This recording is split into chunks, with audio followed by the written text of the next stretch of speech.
We've got a Pro Football Weekly playoff preview for Wild Card Weekend. It's the Falcons and Giants, and this New York defense has a lot of big names on it. Jason Pierre-Paul, Justin Tuck, Osi Umenyiora, just to name a few. But if you look at the numbers, they really haven't played that well this year. They've given up a lot of points.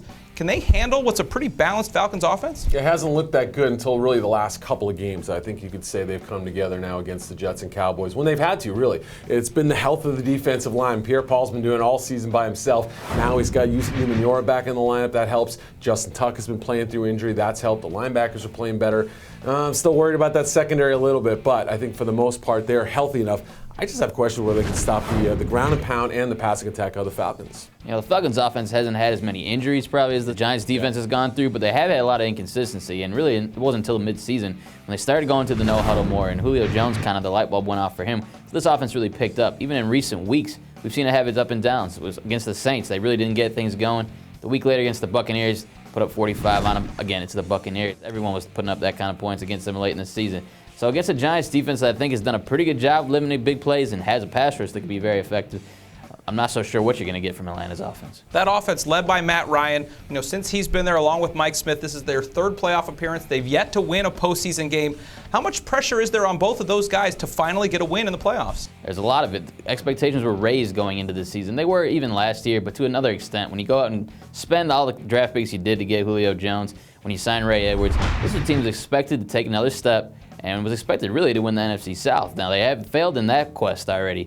Are they going to come up and get this playoff win? They're 0 for 2, and they were blown out against the Packers last year in the playoffs. They need to make another step and be competitive and get a win. Doesn't this team kind of remind you of the 07 Giants, though? I mean, Eli Manning was 0-2 in the playoffs at that point. Matt Ryan 0-2, both in their fourth season, both highly ranked quarterbacks coming out of the draft, both top 3 picks.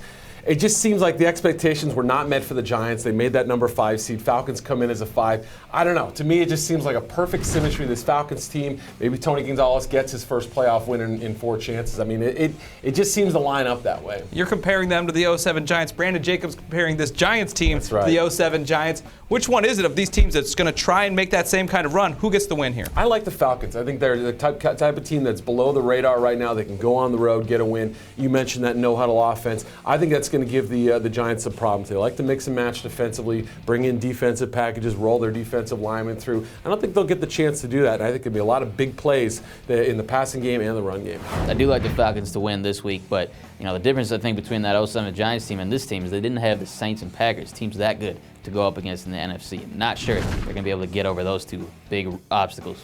And the Packers, we know they beat up on the Falcons last year. They struggled with the Giants this year. I think they'll be watching this very closely to see what happens come the next round of the playoffs. That's a preview for this weekend. For the best coverage of the league, check us out at ProFootballWeekly.com.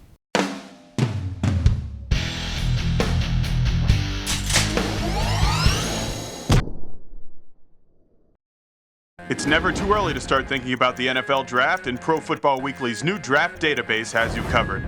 Check out updated player rankings for over 750 prospects and our exclusive PFW Stock Watch. Just go to the Draft tab at ProFootballWeekly.com.